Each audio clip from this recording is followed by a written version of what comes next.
Assalamualaikum warahmatullahi wabarakatuh. Waalaikumsalam. Alhamdulillahirabbil alamin wa bihi nasta'in ala umuri dunya waddin sayyidina wa maulana Muhammadin wa ala alihi wa sahbihi ajmain. Rabbi shrah li sadri wa yassir li amri wahlul 'uqdatam min lisani yafqahu qawli amin. Pemirsa Majati TV, para penonton dan sahabat ngopi dimanapun Anda berada. Pertama-tama mari kita panjatkan syukur kita kehadirat Allah Subhanahu wa taala, yang mana pada kesempatan kali ini kita bisa bersua kembali di acara ngopi ngaji online perkara Islam. Kedua kalinya salawat dan salam semoga tercurahkan dari Nabi Agung kita Nabi Muhammad SAW. Semoga mahabbah kita kepada baginda Rasul dapat memberikan kemudahan hidup di dunia dan kelak di yaumil qiyamah kita mendapatkan syafaatnya. Amin amin ya rabbal alamin. Pemirsa Majati TV, para penonton dan sahabat ngopi dimanapun Anda berada, alhamdulillah kita ketemu kembali di acara ngopi ngaji online perkara Islam, dan pada kesempatan kali ini kita sudah sampai di episode yang ke-137. Pada episode kali ini kita sudah menghadirkan tamu, ini guru kita, beliau adalah Gus Akrom. Assalamualaikum Gus Akrom. Waalaikumsalam. Kabari pripun Gus? Alhamdulillah saya nggih. Walaupun cuaca lagi tidak bersahabat tapi tetap baik Gus ya. Tetap ya, bisa datang ke sini dan bisa ngopi dengan kita Gus ya. Kita tetap bisa bersahabat. Dan seperti biasa ini teman ngopi saya yang setia nemenin ngopi di acara ngopi ini ada Mas Aldi. Mas Aldi, kabarnya pripun? Alhamdulillah baik juga Mas Anis. Baik ya. Mas Anis gimana kabarnya? Alhamdulillah baik, selalu tetap baik dan tetap ngopi Mas Aldi. Nah, biar tetap baik ngopi terus ya Mas. Apa? Kalau ngopi terus kira-kira sehat ya Mas Anis? Tinggal ngopinya apa dulu. Kalau ngopinya ngolah pikir itu tetap sehat. Tetap sehat di pikiran. Nah Mas Aldi, ini kita pertemuan ke 137. Kira-kira mau bahas apa ini? Nah ini kita juga masih di bulan Agustus kan Gus. Jadi ini mungkin tentang merdeka. Kita kan sebelumnya pernah dengar itu yang namanya Merdeka Belajar. Nah, tentang pendidikan. Nah kita juga pengen membahas juga ini tentang pendidikan dan nanti kaitannya juga tentang Merdeka Belajar. Gitu. Berarti masih dalam rangka memperingati 17-an ya, dari ulang tahun kemerdekaan negara kita Republik Indonesia. Bagaimana kondisi pendidikan saat ini kan gitu Mas Aldi. Kemudian tolak ukurnya di masa lalu, apakah dulu itu pendidikannya sederhana seperti apa, kemudian sekarang bagaimana, apakah mengalami kemajuan atau kemunduran, kan begitu Mas Aldi ya? Terutama di Indonesia ini juga kan Mas. Perlu kita tahu masa lampau itu juga bagaimana pendidikannya. Nah kira-kira Mas Aldi, kan Mas Aldi sudah sarjana ini. Mas Anis kan juga udah sarjana muda atau sarjana apa ini? Ya masih muda umurnya. Masih muda ya, berarti sarjana muda Mas ya? Pengalamannya masih kurang, masih banyak Mas Anis kayak. Tapi kan yang pernah jadi guru, bahkan sekarang jadi guru kan jenengan sama Gus Akrom ini. Gus Akrom berarti yang paling lebih senior gitu lah. Nah karena pengalaman Mas Aldi sebelum Gus Akrom nih tentang pendidikan yang saat ini di Indonesia itu bagaimana? Oke, kalau saya lihat sekarang deh Gus Mas Anis, itu pendidikan terutama tentang Merdeka Belajar tadi. Itu kan kalau dulu kita belajar itu kalau sama kiai atau guru itu kan seakan-akan itu ya kita ngikut sama gurunya. Tapi sekarang itu kok seakan-akan kayak guru yang harus ngikut muridnya gitu loh Gus. Ini sebenarnya konteksnya itu kalau dalam pendidikan itu yang pas itu seperti apa Gus? Ya, terutama tentang pendidikan Islam juga sih, harusnya itu kita yang ikut guru atau guru yang menyesuaikan ke muridnya. Artinya ada kayak semacam pembedaan atau sekat gitu Mas ya, antara guru dengan murid itu kok sekarang itu kebalik gitu Mas. Iya. Kalau saya malah gini Mas Aldi, antara pendidikan yang umum dan agama. Nah kan kadang ada perbedaan yang sangat bahkan bertolak belakang itu kan. Pendidikan umum itu sendiri harus diformalkan, kemudian agama itu non formal. Ya harusnya gimana gitu ya? Harusnya gimana? Daripada kita malah ini kan langsung mungkin Gus Akrom bisa menyampaikan tentang pendidikan Gus. Terima kasih. Assalamualaikum warahmatullahi wabarakatuh. Waalaikumsalam warahmatullahi wabarakatuh. Alhamdulillah wassalatu wassalamu ala Rasulillah wa ala alihi wa sahbihi wa mawala wa la haula wa la quwata illa billah wa ba'dah. Terima kasih kepada host Mas Anis dan co-host Mas Aldi. Ini tepat sekali karena momentum kemerdekaan kita mengangkat materi atau pembahasan tentang ya pendidikan Nggih. dan hal-hal yang berkaitan dengan kependidikan.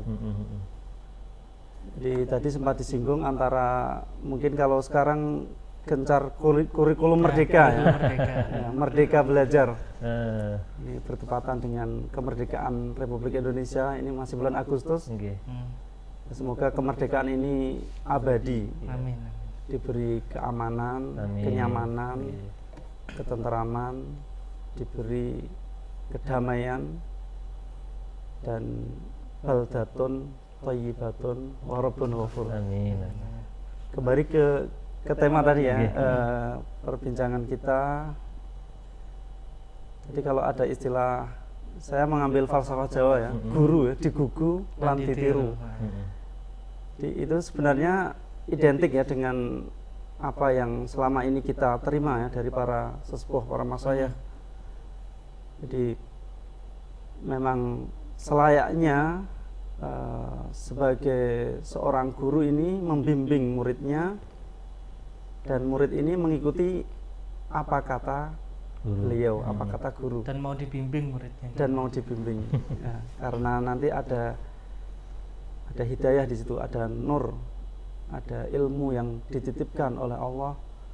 Kalau bahasa santri itu ada barokahnya gitu Ada ya. barokahnya, ada mungkin unsur asrornya ya, Iya, iya. ada mungkin ada kemakrifatan di situ dan sebagainya.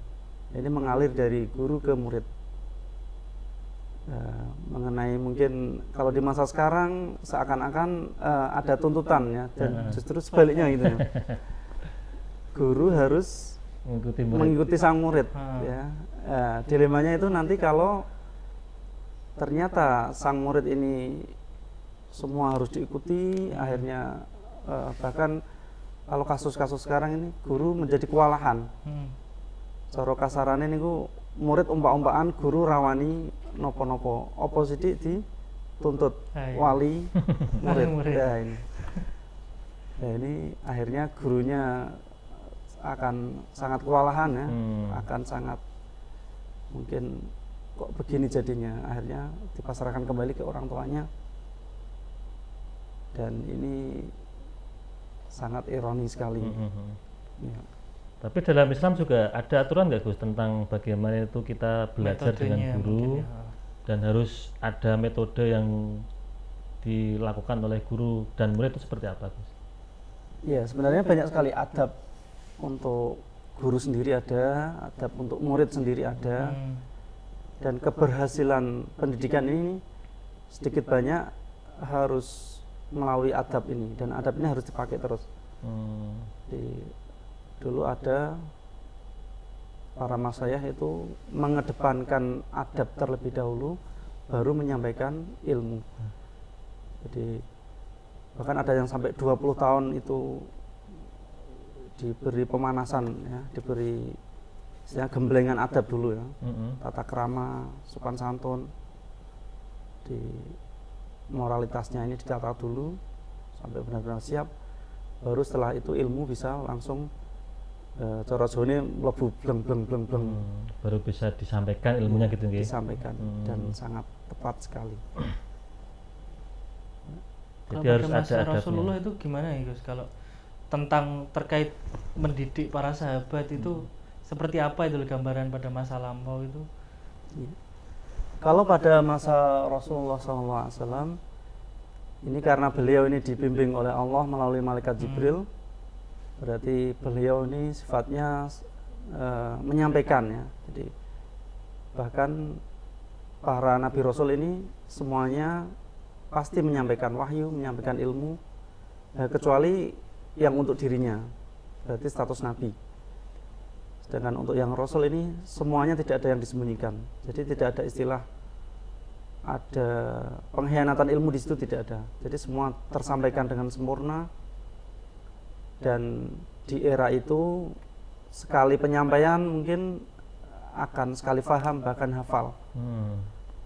Dan dulu waktu awal-awal Rasul itu menerima wahyu, itu memang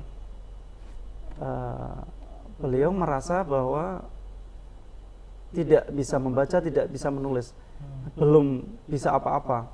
Jadi disuruh iqra, beliau menjawab ma ana biqari. Jadi bacalah. Saya ini bukan seorang pembaca, saya ini tidak bisa membaca. Nah, kemudian setelah dituntun, beliau mengikuti. Dan di tengah perjalanan sempat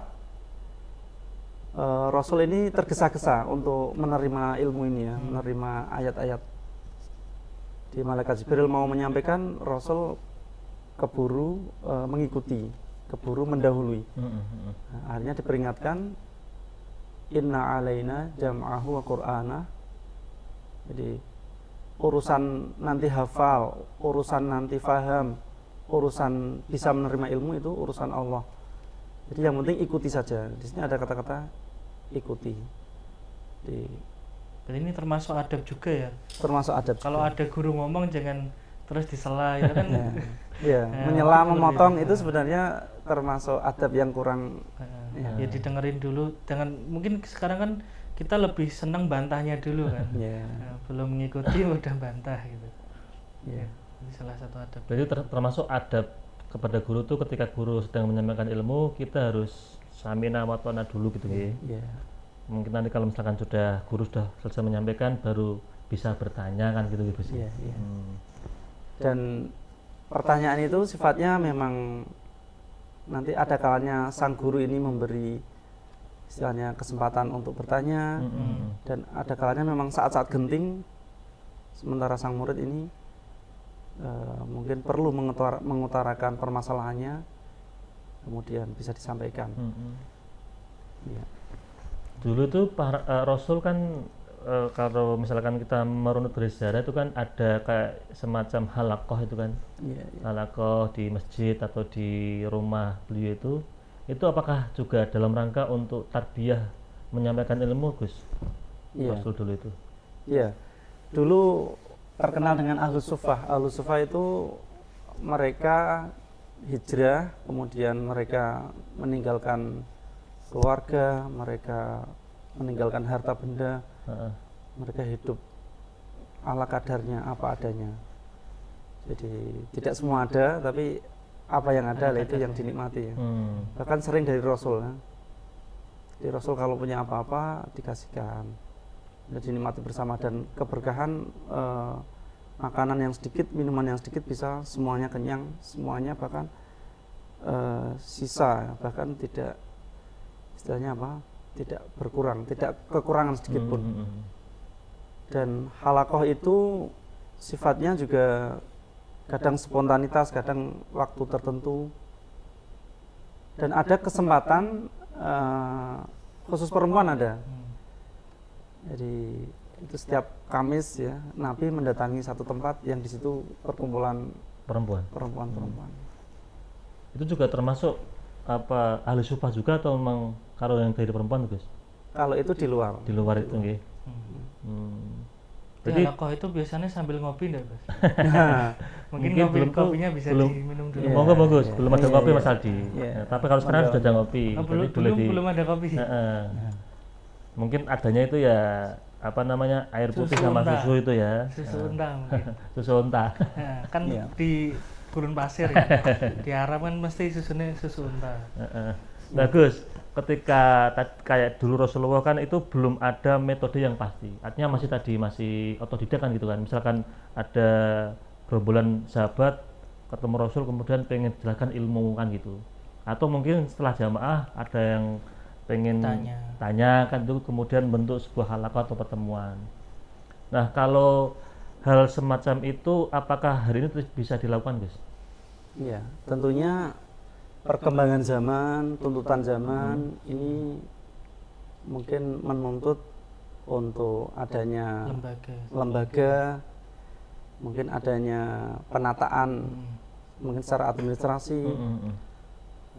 Di situ mungkin ada metode tersendiri yang bisa diterapkan, yang tentunya akan berbeda-beda ya. Masing-masing bisa memiliki metode yang berbeda-beda ya, sesuai mungkin keadaan masing-masing, dan tentunya ini antara zaman dahulu dengan zaman sekarang tentunya juga berbeda. Metodenya mungkin, keadaan juga berbeda, SDM juga berbeda. Kalau berbeda. orang dulu kan mungkin sekali disampaikan langsung hafal dan paham. Kalau sekarang mungkin berkali-kali Mas Aldi. Lemah ya apa pemahamannya atau mungkin hafalannya ya. Apakah ini Mas Agus, ketika kita belajar ilmu itu kan, kalau Rasulullah itu berarti kan menyampaikan langsung gitu kan. Kalau hari ini kan bisa lewat jarak jauh atau lewat dunia digital, itu gimana Gus? Apakah juga bisa termasuk itu transfer ilmu? Ya, pada dasarnya ilmu itu kan bisa diperoleh dari manapun ya. Nah, cuma kalau model dahulu itu talaki ya, langsung bertemu langsung. Atau kalau Quran itu musyafahah itu adu lambe, maksudnya bertemu guru dengan murid. Jadi mengetahui pergerakan bibir, lidah, pergerakan mulut, jadi sehingga bisa pasti. Dan mungkin kalau secara langsung ini secara adabiah juga bisa langsung diterapkan ya. Nah, mungkin ada perkembangan zaman ya sekarang ini, mungkin bisa via internet ya, atau mungkin TV, radio dan sebagainya. Nah, itu ya tetap bisa memperoleh ilmu. Karena itu sebagai sarana, itu hanya sebagai media saja. Nah, yang paling penting kita harus tahu sumbernya dari mana, siapa yang menyampaikan. Ini yang terpenting. Kalau di pondok pesantren kan ada tentang sanad itu juga kan Gus. Nah itu penting juga lah untuk zaman sekarang sih terutama. Ya. Apalagi rentan Rasul dengan zaman sekarang ini kan jauh sekali Gus. Ya, sanad ini termasuk bagian dari agama. Jadi kalau tanpa sanad ini orang bisa seenaknya berucap, bisa bahkan membuat racikan aliran baru, racikan ilmu baru dan sebagainya. Nah, ini yang dikhawatirkan. Kalau sanadnya ini sambung, sanadnya ini jelas sampai Rasulullah, ini bisa dipertanggungjawabkan dan tentunya nanti bisa benar-benar membawa keselamatan, kebahagiaan, keberuntungan dunia dan akhirat. Berarti penting juga Gus ya, penting. Ketika kita mencari ilmu juga harus ada sanad keilmuan itu. Sanad ini terkaitnya dengan ilmu agama berarti Gus? Ya, terutama ilmu agama. Karena kalau ilmu umum itu otodidak bisa ya. Kalau memang ilmu keduniawian itu Rasul dulu memberi isyarat, antum a'lamu bi umuri dunyakum. Jadi, kalian ini lebih tahu dengan urusan dunia kalian. Jadi, untuk urusan ilmu-ilmu dunia ini memang kan bisa berkembang sesuai zamannya. Dan masing-masing generasi bisa memiliki metode tersendiri, bisa menemukan mungkin kecanggihan teknologinya di masing-masing generasi. Sedangkan berarti ilmu untuk sanad itu tidak terpaku kepada semua ilmu, khusus untuk agama atau gimana Gus? Ya, kalau untuk agama ini akan lebih bisa dipertanggungjawabkan, akan lebih bisa menerima nanti ya keberkahan ilmu, kemanfaatan ilmu, mungkin asror dari ilmu, mungkin ada sisi melik cara Jawa nih, ada hal-hal yang lain yang melingkupi ilmu. Karena tadi tersambung kan ya? Karena tersambung. Jadi ibarat mata rantai itu kalau bawah disentuh nanti ke atas goyang-goyang semua dan terasa semua. Itu manfaat dari kita punya ilmu tapi juga ada sanadnya kan gitu guys. Nyambung kepada Rasulullah kan itu. Artinya di sini kayak ada tadi seperti yang ditanyain Mas Anis, ilmu umum dan ilmu agama itu kayak seakan berlawanan. Berlawanan atau berjauhan. Jadi kan di sini ada kayak semacam dikotomi ilmu kan antara ilmu agama dan ilmu umum selain agama gitu lah. Karena sepemahamanku kayaknya kok ilmu yang lain itu ya sebenarnya tetap harus ada agamanya gitu loh Gus. Karena kalau kita lihat perkembangan pada masa-masa ya disebut zaman modern itu kan ketika orang-orang itu mengembangkan ilmu teknologi, ilmu pengetahuan dan akhirnya mereka nggak pakai agama, nggak punya moral, akhirnya jadi perang dunia 1, 2 itu Gus. Nah itu kira-kira gimana Gus untuk ilmu-ilmu seperti itu? Memang manusia ini kan diciptakan ya intinya kan untuk mengabdikan diri kepada Sang Pencipta. Jadi untuk mengabdi kepada Allah, makanya untuk ilmu yang bersifat akhirat dalam hal ini ilmu agama ini harus dinomorsatukan, dan karena kita hidup di dunia juga jangan lupakan ilmu dunia karena kita kesehariannya di dunia. Dan memang keistimewaan ilmu-ilmu Islam ini menjalar ya, sampai ke bahkan urusan dunia, bahkan urusan yang terkecil. Di semacam Al-Quran saja ini menjadi sumber ilmu pengetahuan. Di situ ada simbol-simbol pengetahuan, ada ilmu ekonominya, ada ilmu politiknya, ada ilmu mungkin tata busana, tata boga, filsafat dan sebagainya. Itu Al-Quran sudah mengisyarahkan, dan ini bisa membidik semua bidang kehidupan ini. Berarti semua itu bisa dikategorikan ilmu agama, Pak Saldi? Karena tadi di Al-Quran pun juga diterangkan ada ilmu tadi apa, ilmu ekonomi, ilmu pertanian, ilmu macam-macam itu kan. Lah kenapa kok hari ini tuh kok terkadang jadi kayak semacam sekat atau pembedaan bahwa oh ini ilmu agama sendiri, ilmu umum sendiri. Itu apakah karena memang manusia saat ini tuh memang sudah mengotak-ngotak seperti itu atau bagaimana Gus menurut jenengan Gus? Iya.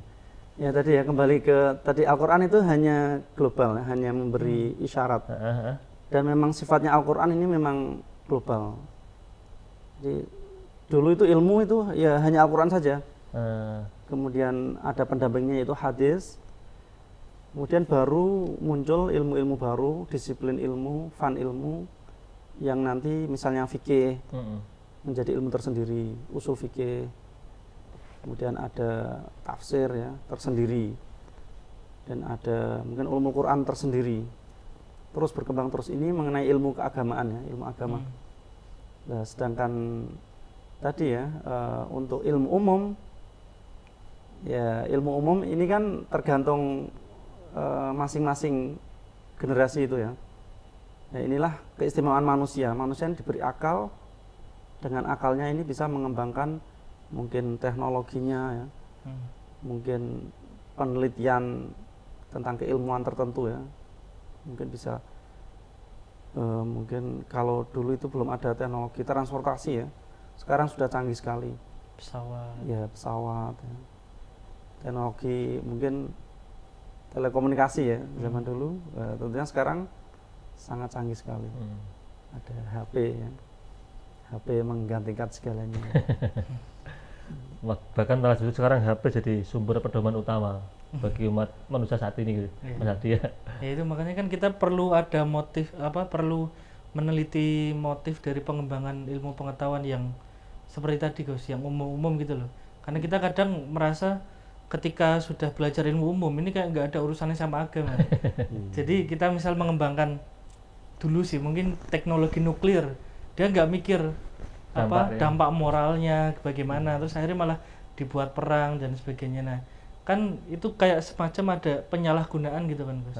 Bahkan malah justru menyerang ajaran agama gitu ya. Jadi posisi ilmu agama di situ tuh bagaimana gitu loh Gus dalam menyikapi pengembangan ilmu pengetahuan dan lain sebagainya.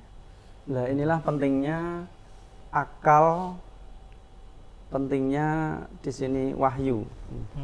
Jadi manusia itu dibekali dengan yang namanya akal dan nafsu. Akal dan nafsu ini nanti bisa diperimbangkan. Kalau kekuatan akal ini lebih dominan, maka nanti akan positif lah ya. Ya. Tapi sebaliknya kalau nafsu yang dominan, nah ini akan tentunya negatif. Ya, ambil contoh kecil saja, misalnya akalnya lebih kuat ya, berarti dia akan mempertimbangkan nanti dampak positif negatif ya, ini perlu ditempuh atau tidak. Kemudian secara tidak langsung dia akan terkontrol ya. Lain halnya kalau dia menuruti hawa nafsunya, sudah dipastikan nanti akan terjerumus, akan merusak itu ya merusak ya. Dan satu hal yang sangat penting, nafsu harus tunduk pada akal, akal harus tunduk pada wahyu. Nah, ini sangat penting. Berarti urutannya gitu ya? Ya. Jadi wahyu itu di atasnya akal. Ya. Kemudian nafsu itu di bawahnya akal. Ya, benar. Akal di tengah-tengah katanya. Ya. Artinya begini berarti Gus, bisa diambil kesimpulan bahwa ketika kita belajar tentang ilmu apapun, termasuk ilmu umum gitu, entah itu teknologi atau apapun itu yang ada di dalam Al-Quran yang diajarkan itu kan, itu harus larinya kepada Allah gitu. Ya. Karena harus kalau ada tuntunan wahyu di situ. Iya, karena tadi akal itu kan di tengah-tengah. Di atas lagi ada wahyu. Kalau wahyu kan berarti kan arahnya kepada Tuhan, kepada Allah kan gitu Gus. Iya. Karena sekarang pengembangan ilmu pengetahuan itu kayak seakan-akan meniadakan Tuhan di situ loh Gus. Ya, jadi itu bahayanya. Jadi kan kita ketika belajar apapun itu ilmu umum, berarti kan harus ada landasan agamanya di situ nih, untuk apa pembelajaran gitu nih. Iya. Kalau misalkan Mas Abdi nggih, kalau misalkan nih kita belajar atau berinovasi tentang apapun lah, kita membuat penemuan baru itu. Tadi kan Gus Akram menyampaikan bahwa kalau kok yang dominan itu akalnya, berarti itu penemuan nanti bakal jadi hal positif bagi dunia kan itu. Tapi kalau yang dominan kok nafsunya Gus ya, jadi nanti akan jadi hal yang negatif. Bahkan tadi buat bom nuklir, buat perang, merusak dunia kan begitu Gus ya. Gini Gus, ketika kita bicara tentang pendidikan, apakah pendidikan itu juga ada kategori wajib, tidak wajib, itu ada nggak Gus? Ada. Jadi pendidikan itu ada yang bersifat wajib, bahkan wajibnya ini ada dua, ada yang ain dan kifayah. Jadi yang wajib itu nanti kalau yang ain, fardu ain ya, wajib ain ini berarti individu. Setiap orang, dan ini hanya untuk hal-hal yang akan ia hadapi. Misalnya kalau dia mau sholat dengan benar ya, berarti harus tahu ilmunya sholat. Sampai pada nikah. Ini Mas Aldi jomblo semua ini. Bahagia sekali dikelilingi pemuda-pemuda. Jenengan bahagia Gus, kita Gus yang ini Gus. Kita jadi semakin awet muda. Ya. Jadi kalau mau menikah ya juga harus ada ilmunya. Ya, ilmunya itu yang ya. terpenting ya, terpenting. Itu termasuk fardu ain. Fardu ain karena itu berkaitan dengan individu. Misalkan saya mau menikah, nggak boleh nanti yang diwakilkan belajar Mas Aldi nggak boleh. Ya, harus saya sendiri yang belajar itu ya. Kira-kira belajar apa kalau nikah Gus? Kalau masalah nikah itu mungkin mahar, nafkah itu ya. Mungkin hak kewajiban. Kalau masalah ranjang saya kira itu semua sudah tahu ya, otodidak gitu. Otodidak. Semuanya itu sudah laduni ya. Kembali lagi tadi ya, ada yang wajibnya itu wajib kifayah. Itu gimana Gus wajib kifayah? Wajib kifayah itu seperti wajib yang kolektif ya. Jadi manakala ada yang sudah mengerjakan, yang lain sudah gugur kewajibannya. Itu semacam misalnya ilmu tentang ilmu hitung ya, matematika misalnya. Itu kalau dalam satu masyarakat tidak ada yang belajar itu, maka semua dosa. Satu lagi misalnya tentang mungkin kalau sekarang teknologi ya, itu bisa jadi fardu kifayah. Kalau semuanya gaptek bahaya. Nanti bisa diakali sama orang lain gitu. Bisa diakali, ditipu dan sebagainya. Kalau ilmu hitam gimana? Nah itulah ini. Tadi ada yang wajib, berarti ada yang haram.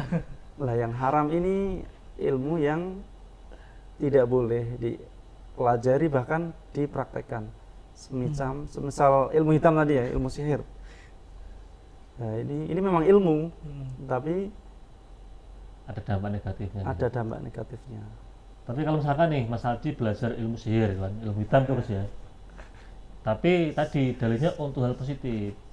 Itu gimana? Memberantas dukun-dukun untuk memberantas dukun-dukun atau makhluk-makhluk lain yang mengganggu manusia itu gimana? Ya, itu ada pendapat. Agar tidak terjerumus dalam keburukan, harus tahu keburukan itu. Nak pengen nangkap maling, ya kudu mempelajari ilmu maling. Berarti harus jadi maling dulu atau gimana Gus? Enggak, harus mempelajari dulu. Mempelajari untuk nanti mempelajari strateginya dan mencari kelemahannya ya. Ya. dan bagaimana cara menangkapnya, yang meringkusnya dan sebagainya. Jadi boleh belajar tentang ilmu itu, tapi tadi harus tahu apa namanya, Mas Aldi itu pengen benar-benar mengusir dukun atau malah tadi memanfaatkan ilmu sihirnya untuk Mungkin biar memanfaatkan nggak orang lain. tertipu gitu loh, Mas. Kan banyak dukun-dukun palsu misalnya. Mas Aldi, ini menarik sekali tentang pembahasan pendidikan Gus Akrom, tapi sebelum lanjut kita akan jeda iklan yang mau lewat dulu.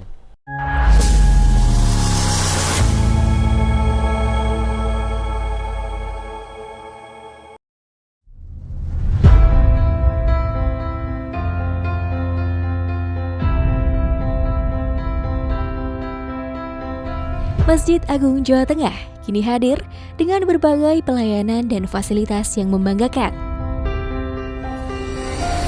Berdiri di pusat bumi Jawa Tengah, masjid ini semakin kokoh menciarkan ajaran agama Islam, tidak hanya di kancah lokal dan nasional, tapi juga internasional.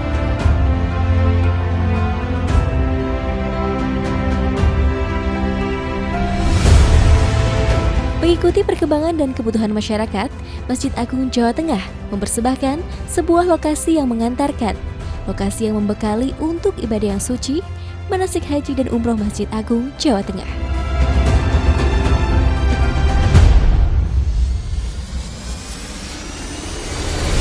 Dilengkapi replika bangunan Ka'bah, Bukit Safa dan Marwah, beserta area manasik yang luas, maka lokasi ini tepat untuk menjadi pilihan Anda melakukan proses manasik sebelum melaksanakan ibadah yang suci.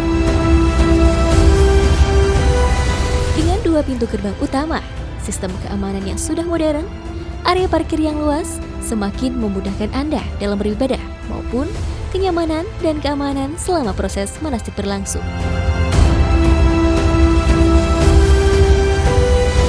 Hal penting lainnya adalah kemudahan akses untuk penginapan Hotel Geraha Agung, akses oleh-oleh Semarangan dan Jawa Tengah, tempat beribadah yang nyaman, juga akses wisata kota Semarang untuk sekedar memanjakan mata, menikmati hamparan kota dari atas menara.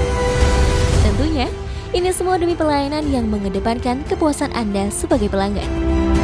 Dengan berbagai macam kelebihan tersebut, maka lokasi manasik di Masjid Agung Jawa Tengah layak menjadi pilihan Anda sebelum melaksanakan ibadah yang suci ataupun untuk proses pendidikan putra-putri kesayangan.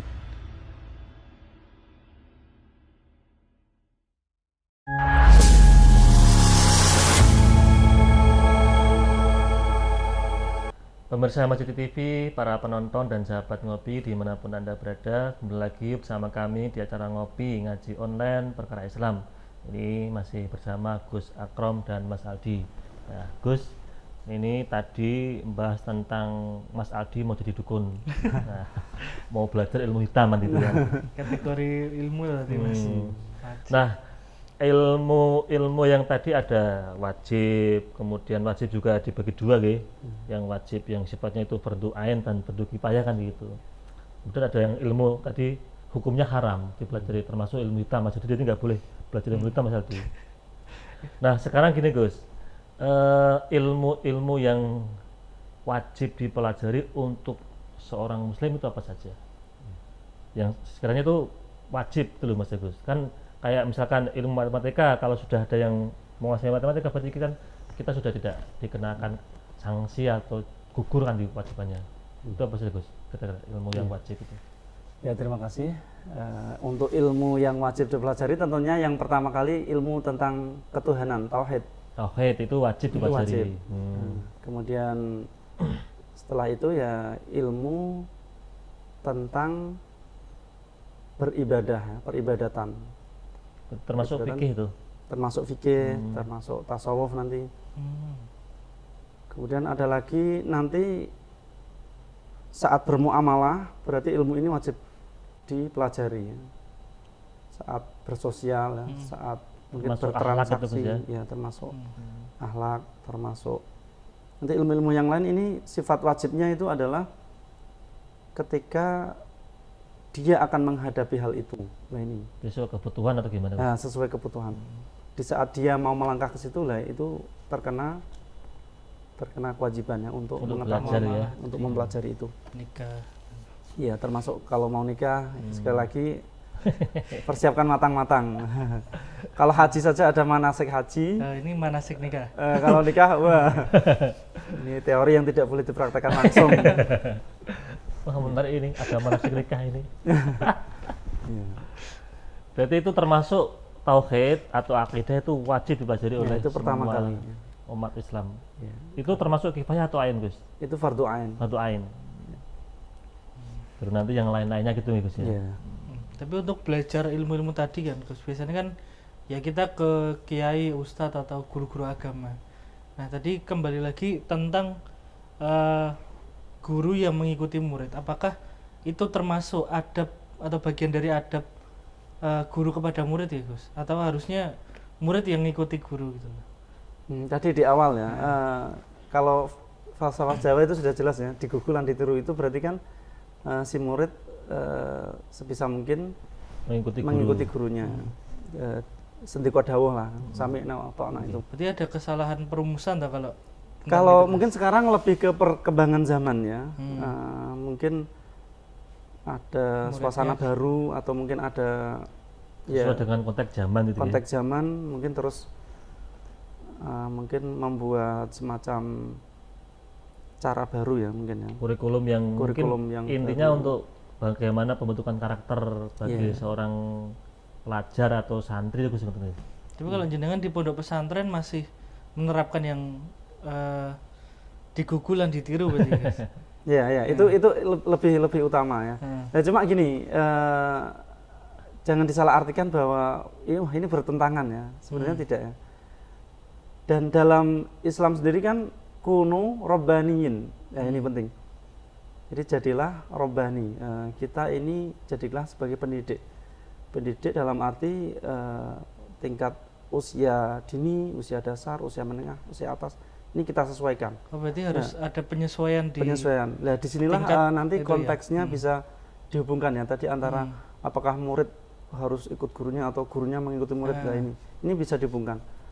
Artinya gini, kalau dalam balaghah saja ya, dalam sastra itu harus mengikuti muqtadul hal, harus mengikuti keadaannya, situasinya, mungkin audiensnya ya. Semisal kalau kita memberi pengarahan pada anak-anak TK, anak-anak mungkin pra-TK, ya, tentu dengan bahasa mereka, mungkin dengan riang gembira, dengan permainan, dengan candaan dan sebagainya. Nah ini akan lebih mengena. Nah nanti kalau menginjak usia yang lebih dewasa lagi, lah konteksnya beda lagi. Mungkin kita memakai bahasa milenial ya, bahasa gaul mungkin ya. Mungkin apa yang mereka rasakan mungkin ya, masa-masa muda itu kan gelora asmaranya tinggi sekali. Nah mungkin kita bisa memasukkan semacam informasi atau mungkin motivasi atau mungkin ya semacam arahan lah ya untuk muda-mudi ini ya. Nah lain lagi kalau dengan orang-orang yang sudah sepuh ya, sudah usia tua, nah, mungkin bahasanya juga lain dan penyampaiannya pun juga lain. Tentunya tidak seperti menyampaikan ke anak-anak atau remaja. Dan untuk situasi juga gitu. Misalnya dalam situasi mantu ya, hajatan, acara pernikahan itu kan berbahagia. Berarti kalau seseorang ini misalnya menyampaikan mungkin ular-ular lah ya, menyampaikan semacam nasihat keluargaan, nasihat pernikahan ya yang bahagia, yang nggak boleh sedih gitu ya. Ya nggak boleh yang sedih, yang nikmat-nikmat ya. Biar itu mempelainya itu tuh senang. Dia kan raja dan ratu sehari ya. Beda dengan di situasi kematian ya, sedang layat misalnya. Itu ya penyampaiannya juga disesuaikan. Ya, harus agak bisa ketawa-ketawa itu ya. Jangan yang lucu-lucu, jangan yang mungkin orang membuat apa tambah down, tambah sedih. Tambah sedih. Kalau lucu kan malah tambah gembira. Nah, artinya lucunya yang menghibur, bukan lucu yang nanti konyol gitu ya. Yang lagi sedih malah dilucuin gitu. Jadi tadi ya metodenya itu sesuaikan dengan apa ya umur gitu ya, umur bagi apa yang Dengan- dididik itu ya. Ya, itu akan lebih tepat. Dan juga dengan apa tadi situasi gitu. Situasi. Nah, jadi kalau situasinya apa sedih ya harusnya penyampaiannya juga jangan terus apa sih bahasanya kalau kita celelean gitu ya. Nah, karena Sakarepe dhewe ya. sakarepe dhewe. Walaupun mungkin sehari-hari kita seneng guyon atau gimana tapi ya ketika situasi seperti itu ya ditekan dulu lah. Nah, berarti ini masuk ke ini Gus, sistem pendidikan di kita kan ada yang istilahnya itu pendidikan formal, Ya. kemudian non formal itu kan. Itu gimana Gus dengan? Apakah sistem itu juga layak dipakai atau kan kalau misalkan tadi sesuai dengan konteks keadaan, konteks usia itu kan berarti apapun bisa dilakukan, nggak harus ada kata-kata formal atau non formal Gus. Itu gimana Gus? Ya. Karena kita hidup bernegara dan negara ini mengatur undang-undang, Ada undang-undang. ada undang-undang pendidikan. Ya kita ikuti karena mengikuti ulil amri kan termasuk bagian dari kewajiban. Jadi kita mengikuti pemerintah itu kita dihukumi wajib. Dan penyelenggaraan pendidikan ini sudah baiklah ya, baik. Dan kalaupun ada kurikulum yang berubah-ubah itu wajar dan memang harus berubah. Karena disesuaikan dengan zaman ya. Ya, disesuaikan dengan zaman. Dan yang jadi garis besarnya ya, garis pentingnya itu yang penting pendidikan ini kalau dalam Islam kan tadi ya ada istilah tarbiyah, ada istilah ta'lim ya. Kalau tarbiyah itu mendidik, berarti membentuk karakter. Kalau ta'lim ini hanya sekedar mengajar, hanya sekedar transfer ilmu. Nah, ini bisa dipadukan ya, dipadukan. Jadi dua-duanya istilah dipadukan takdib. gitu. Kalau takdib gimana? Kalau takdib itu lebih ke tata krama. tata krama. Tata krama. Jadi ada taklim, ada tarbiyah, ada takdib itu ya. Takdib. Itu bisa jadi sub ya, takdib. Dan Itu ini tingkatan atau gimana Gus? Tarbiyah terus tadi apa? Atau hanya istilah saja Gus? itu hanya istilah saja. Kan ada kadang orang yang hanya menyampaikan ilmu saja ya. Masa bodoh kamu pintar, kamu Sebenarnya sudah tak sampaikan ilmunya sebenarnya gitu ya. sudah saya sampaikan. Tidak tahu apakah itu nanti diamalkan atau tidak ya. Apakah nanti membawa keberkahan ilmu atau tidak ya. Dia hanya menyampaikan saja. Nah ini kalau itu tidak ada bedanya dengan internet, tidak ada bedanya dengan HP ya. Ya, seharusnya kita sebagai mungkin pendidik lah ya, kita sebagai Guru mungkin ya. guru, nah, sebisa mungkin jangan lupakan mendidik tadi tarbiyah atau lebih khusus lagi takdib. Tarbiyah berarti itu Pendidikan ada karakter ya. Tarbiyah ada itu berarti unsur membimbing juga berarti Gus.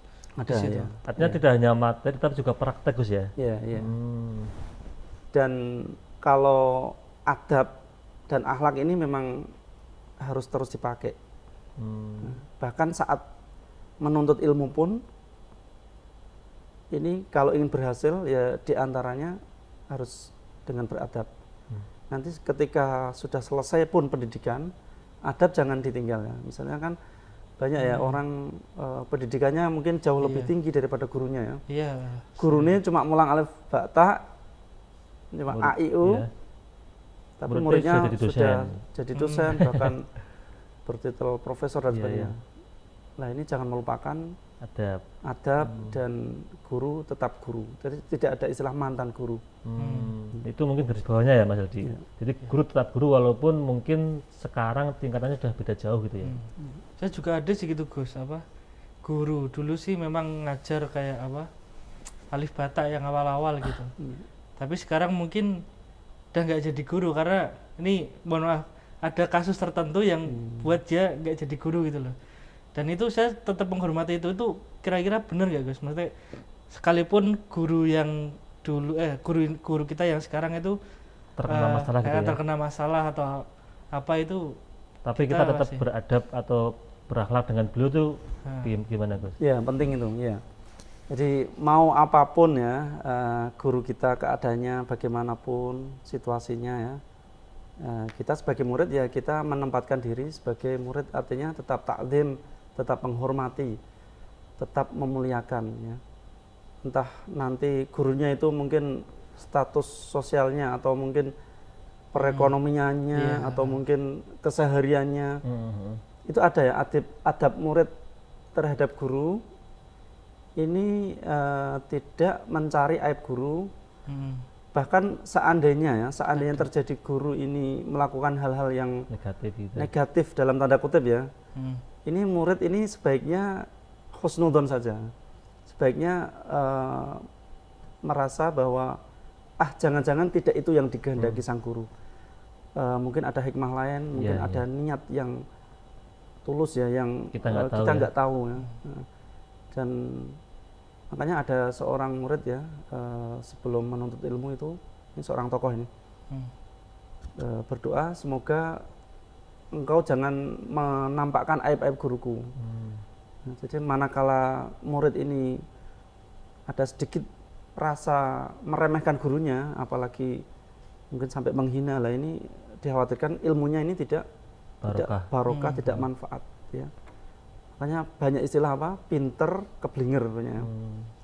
Ada orang yang pandai-pandai tapi kepandainya ini justru menjerumuskan dia. Nah, itu ada unsur ilmu yang tidak berkah, tidak bermanfaat tadi. Walaupun kita sudah nggak secara langsung menuntut ilmu dengan beliau ya. Kita misal udah lulus atau apa gitu loh. Iya, dan tadi ya keterikatan guru murid tadi ya. Tidak ada mantan. Tidak ada mantan tadi. Ya. Mantan itu memang sulit untuk dilupakan katanya. Tapi kalau guru tidak ada istilah mantan. Itu selalu menjadikan kita itu jadi manusia yang benar-benar manusia kan kalau guru kan. Kan itu kan ada istilah, bahkan ini hadis kan, bahwa mencari ilmu itu wajib. Bahkan dari kita lahir sampai menjelang ke liang lahat itu kan. Nah, itu berarti kan nanti di situ ada proses guru murid sampai kapanpun, bahkan sampai kita tua pun ada guru murid kan Gus. Nah, ketika kita mencari guru Gus, apakah misalkan nih saya, Mas Aldi, itu boleh mencari guru yang di bawah kita? Di bawah gimana Mas? Maksudnya itu di bawah usia kita. Di bawah usia. Atau mungkin mencari guru yang beda dengan kasta kita itu gimana? Ya, ini menarik sekali ini ya. Ini sebenarnya dalam mencari guru, khususnya guru agama, khususnya apalagi guru mungkin semacam rohaniyah ya, thorikoh misalnya. Ini memang ada istilahnya, mungkin istikharah dulu atau mungkin tanya-tanya dulu. Nah, kalau dalam taklim itu ada ya, cari guru yang paling tua, paling sepuh ya, paling alim ya, paling berilmu ya, paling berpengalaman dan sebagainya. Nah, cuma tidak menutup kemungkinan ilmu itu bisa kita ambil dari yang lebih muda dalam usia mungkin ya, atau mungkin lebih rendah dalam status sosial mungkin ya. Untuk lebih halus dari kasta mungkin ya. Ya. Artinya itu boleh Gus ya berarti ya? Boleh. Dan ini Rasul sendiri sudah mencontohkan ya. Rasul itu kan diberi wahyu berupa Al-Quran ya. Tapi satu saat beliau itu ingin mendengar ya Al-Quran dari sahabat Ubay bin Ka'ab. Dan memang ini ada perintah ya bahwa Rasul membaca bacaan Rasul ini istilahnya dicantolkan ke Ubay bin Ka'ab. Jadi Rasul ingin mendengarkan dari Ubay bin Ka'ab itu. Ubay bin Ka'ab ini. Dan di sini ada semacam tadi ya, kalau boleh menggunakan istilah kasta ya. Nah, sebenarnya bukan kasta ya. Ini Rasul kan sebagai Rasul ya, yang menerima wahyu. Tapi mengapa kok mengikuti bacaan dari Ubay bin Ka'ab? Yang secara mungkin satu sosial itu di bawahnya Rasulullah gitu kan. Beliau seorang sahabat.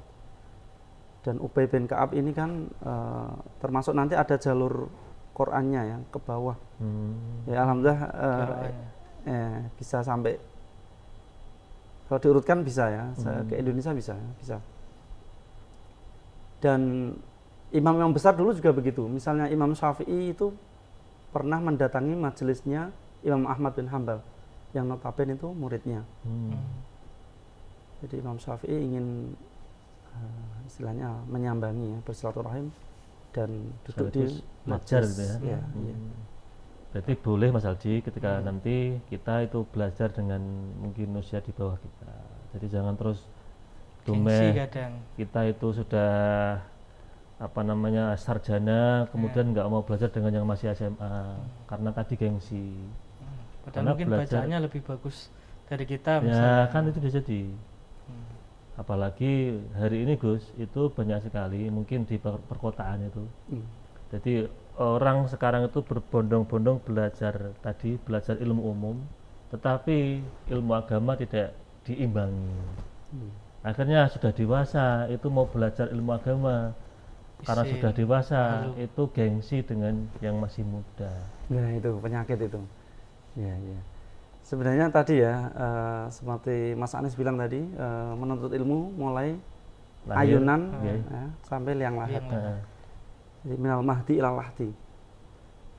Jadi malah kalau dalam penelitian sekarang kan sejak dalam kandungan itu sudah diperdengarkan Oh, semacam iya, musik-musik iya. itu ya. Hmm. Nah kalau orang dulu itu tirakat ya membaca surat Yusuf ya, iya. ben ganteng anaknya. Hmm. Baca surat Maryam misalnya, ben ayu ya, biar nanti persalinannya mudah ya, Iya. selamat.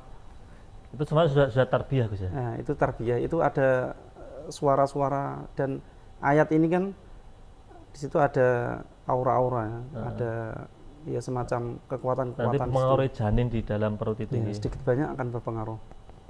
Nah tadi pendidikannya kan nanti ketika sudah lahir pun masih bisa dididik dengan ilmu, bahkan sampai liang lahat. Liang lahat ini maksudnya Gimana? talqin ya, Oh, ditalqin. bahkan sudah mati, sudah dikubur bahkan ya. Nah, Ini itu masih bisa menerima pelajaran. pelajaran karena Rasul dulu menalkin putranya sendiri ya, Said Ibrahim. Ya, putranya itu diberitahu bahwa nanti kalau ada malaikat jawablah dengan lantang. Ini Padahal sudah seperti itu. meninggal kan, sudah Padahal dikubur sudah ya. meninggal. Eh, Nah inilah kalau mungkin ada aliran lain yang sudah mati, sudah tidak bisa mendengar dan Sudah sebagainya. ditalkin. Nah, padahal orang yang wafat ini meskipun beda alam ya, meskipun kalau dilihat kuburan hanya 1 kali 2 meter ya, tapi alamnya udah beda, tidak di situ. Jadi kalau kita salam saja mereka Bisa menjawab menjawab. salam, kita berdoa mereka mengamini. Jadi semacam itu. Walaupun kita nggak bisa melihat. kan itu. Walaupun kita nggak bisa melihat. Hmm. Nah sekarang gini Gus, kan tadi sudah bahas tentang pendidikan.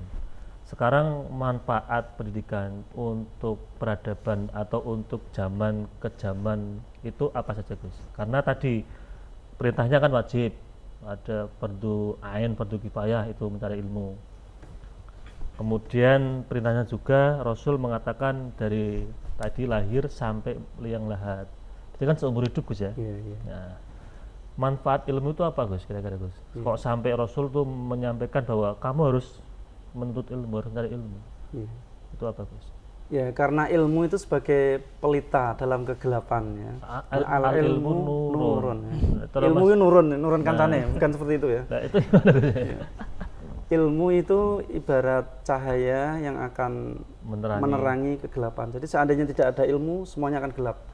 Seandainya tidak ada pengetahuan, semua akan tidak ada gunanya. Oh dan iya Gus ya, benar Gus ya. Jadi termasuk ini lampu, ada lampu. ya. Lampu terus apa yang ngopi ini kan ya. ini Semuanya termasuk ini produksi teman-teman ngopi itu kan hasil dari ilmu Gus ya. Iya, iya. Ya. Berarti itu termasuk bisa bagaimana membangun peradaban saat Iya, ini. iya, iya. Dan Imam Syafi'i ini ya, kalau Imam Syafi'i ini kalau ingin dunia harus memakai ilmunya, kalau ingin akhirat memakai ilmunya, kalau ingin keduanya memakai ilmunya. Jadi semua dipelajari, semua harus memakai teorinya ya, untuk Jadi kemudian ilmunya dipraktekkan. masing-masing ya. Iya. Jadi kalau ingin beruntung di dunia maka carilah dengan ilmu kan gitu. Iya. Kalau ingin beruntung di akhirat maka juga carilah dengan ilmu. Iya. Kalau ingin beruntung kedua-duanya dan juga dengan ilmu kan gitu maksudnya. Iya, iya. Tapi kalau misalkan kita sebagai hamba sahaya Kok bahasa saya?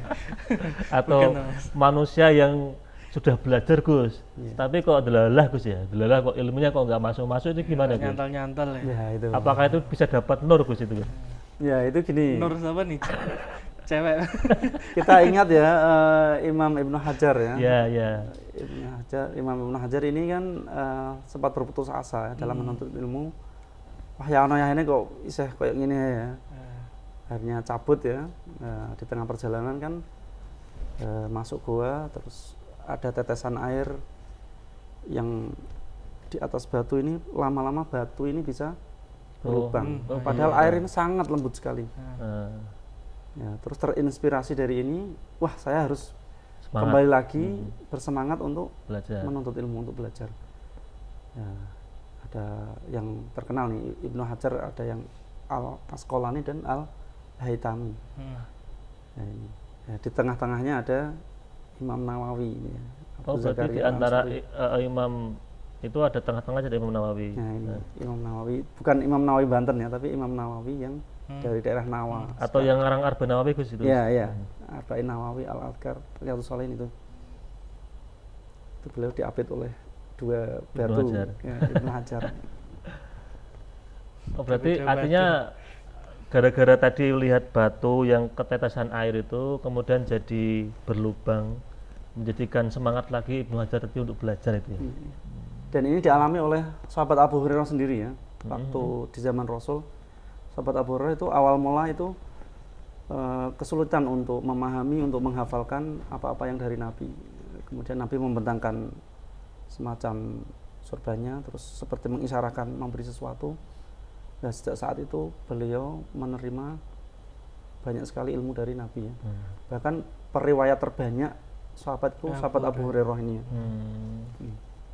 Asalnya istilahnya apa? Ketul cara Jawa nih ya. Iya, iya. Malah cukup cerdas. Asalnya bodoh mungkin bodoh, ya bahasa ini. Jenius, ya. Sekarang jadi cerdas, ngalim itu ya. Ngalim, periwayat hadis terbanyak. Ini kita tidak boleh putus asa kan Gus dalam menuntut ilmu ya. Sekalipun tadi kita merasa kayak kok aku bodoh nemen artinya nggak seperti teman-teman lain itu kan ya. Itu satu angkatan tapi kok yang lainnya itu sudah pada bisa misalkan di pondok pesantren bisa baca kitab kuning dengan mahir, tapi yang satu lagi kok moco alhamdulillah saja itu nggak ini kan, itu kan jadi pesimis Gus itu Gus. Kalau Mas Taldi di kampus gimana? Ada nggak hal seperti itu? Wah, saya di kampus nggak ada kayak gitu kayak Mas Anies. Saya kayak paling tinggi ya. Berarti ini ya artinya lancar saja gitu ya? Iya lancar-lancar alhamdulillah. Mungkin ya kalau di beberapa ya semangatnya karena itu sih menuntut ilmu itu ya untuk kembali lagi untuk kita sendiri gitu kan Gus. Kalau pas malas-malesan, nah itu kira-kira kalau pas malas-malesan ada satu amalan enggak Gus biar kita itu enggak malas gitu loh. Mungkin dari situ kita jadi termotivasi gitu. Kalau guru-guru itu ilmu Jawa ya Allahumma pakso ya, Allahumma pakso. Itu semua harus dipaksa. Nah, dipaksakan diri. Artinya harus dilatih dan malas ini memang penyakit ya. Makanya kalau ada orang malas ini bisa mungkin kita jauhi sampai kemalasan orang ini hilang baru kita ajak berteman. Karena malas ini nanti bisa menjalar ke teman-temannya ya. Tapi kalau dijauhi tetap malas gimana Gus? Ya kita yang bangkit, kita yang memulai, yang memberi contoh. Dimulai dari diri sendiri Gus ya? Nah, dimulai dari sendiri, memberi suri tauladan. Oke, Gus, ini menarik tentang kita diskusi tentang pendidikan dan manfaat untuk peradaban. Tapi berhubung waktu sudah habis Gus, mungkin ada closing statement buat pemirsa, buat sahabat ngopi tentang manfaat pendidikan untuk zaman sekarang. Monggo Gus. Ya, terima kasih. Pendidikan ini akan tetap dibutuhkan sepanjang zaman. Pendidikan ini akan disesuaikan mengenai metodenya, mengenai medianya. Adapun kontennya ini kalau ilmu keagamaan tentu sudah paket, sudah pakem, sudah kita tinggal menerima dan menyampaikan. Sementara untuk ilmu-ilmu umum, ilmu-ilmu dunia ini bisa berkembang dengan sangat pesat ya, sesuai kemampuan, keahlian masing-masing generasi. Dan ini tidak menutup kemungkinan akan terjadi perubahan-perubahan besar dari zaman ke zaman. Dan satu yang paling penting, sabda Rasul ya, kalau orang mengutamakan akhiratnya, nanti dunianya akan ikut dia. Tapi sebaliknya, kalau orang hanya mementingkan dunianya saja, akhiratnya akan kacau balau, akan tercerai-berai. Walhasil, ilmu agama ini kita kencangkan, kita kuatkan, nanti semuanya akan ikut semuanya. Urusan dunia akhirat akan ditata oleh Allah. Saya kira cukup, kurang lebihnya mohon maaf. Terima kasih kepada Mas Anies dan Mas Aldi. Nggih, mau terus Gus ya. Oke Gus, terima kasih Gus sudah mau hadir di acara ngopi kita dan sudah memberikan wawasan tentang bagaimana kita belajar dan bagaimana kita bisa menjadi pendidik yang baik gitu ya. Mas Aldi juga terima kasih sudah setia nemenin ngopi. Kapan-kapan nanti kita ngopi di luar Mas Aldi. Biar ada suasana lain kan gitu kan ya. Siap. Pemirsa Masjid TV, para penonton dan sahabat ngopi dimanapun Anda berada, demikian acara ngopi pada kesempatan kali ini. Saya selaku host, banyak salah, banyak adalah, mohon maaf yang sebesar-besarnya. Assalamualaikum warahmatullahi wabarakatuh. Waalaikumsalam.